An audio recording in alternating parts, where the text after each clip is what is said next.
السلام عليكم ورحمة الله وبركاته. اللهم صل وسلم وبارك على سيدنا محمد وعلى آله وصحبه أجمعين. ازيكم حبايبي؟ عاملين ايه؟ ان شاء الله يا رب تكونوا بخير. هنعمل ان شاء الله بلح الشام بطريقة سهلة وبسيطة.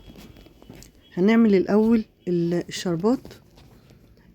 هنجيب كوبايتين من السكر وكوباية مية وعصرة نص ليمونة ورشة فانيليا. بعد كده هنعمل بقى العجينة ازاي. هنجيب كوباية ونص من المية ونص كوباية زيت وكوبايتين من الدقيق. هنخلي المية والزيت يغلوا على النار وبعد كده ننزل بالدقيق نقلبه على النار ونهدي بقى النار شوية ونقلب لغاية اما الدقيق كله يختفي. هنطفي بقى ونبعد عن النار، ربنا يجيرنا من النار وعذابها. نفضل نقلب كده، الدقيق هيستوي على سخونية الحلة. نفضل نقلب نقلب كده بالشكل ده. بعد كده ناخد العجين طبعا ونفرده على الصينية كده او على رخامة المطبخ، بس يكون نضيفه زي الفل بالشكل ده، ونسيبه يبرد. عشان نحط البيض. اوعي تحط البيض عليه وهو سخن، هيقلب اومليت على طول.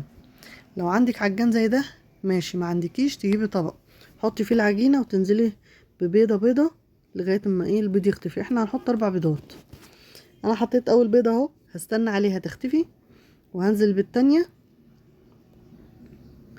بالشكل ده. تختفي معايا اروح نازلة بالتالتة، تختفي معايا اروح نازلة بالكمية البيض كلها بالشكل دوت. دي اخر بيضة اهي. وبعد كده في رشة فانيليا برضو عشان زفرت البيض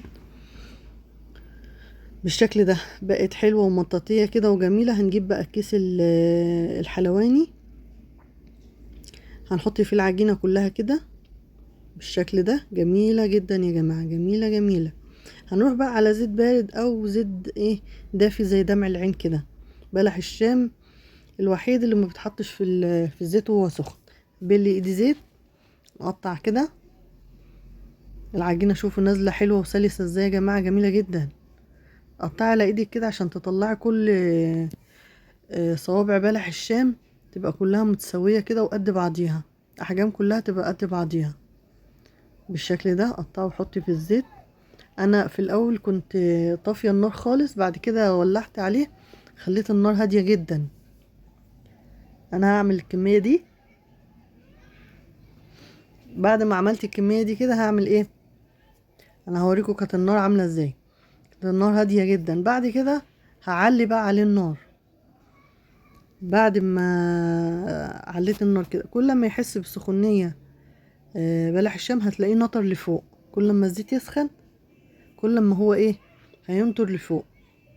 انتوا الشوية دول هيملوا الطاسة على الاخر بالشكل ده اهو. هيحس بالسخونية اهو، نطر فوق اهوت. كل بقى اما الزيت يسخن زيادة كل ما الصوابع تنفخ معاكي، هتنفخ كده عجينتك نجحت 100% بالشكل دوت.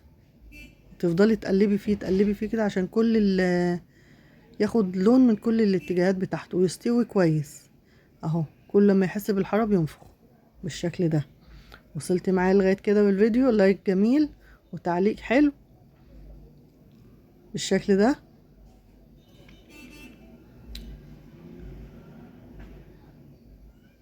قلبي حلو بقى كده، قلبيه كده على طول عشان كله ياخد لون، ما يبقاش حتة واخدة لون وحتة مش واخدة لون، وكله يبقى سوا واحد بالشكل ده. انا هوريكي، هجيب لك واحدة اقربها لك من الكاميرا كده، هوريكي ان لسه اللون فاتح. احنا عايزينه اغمق شوية زي ما بنشتري من بره. حاجة جميلة في البيت اهي، وحاجة حلوة في البيت اهي.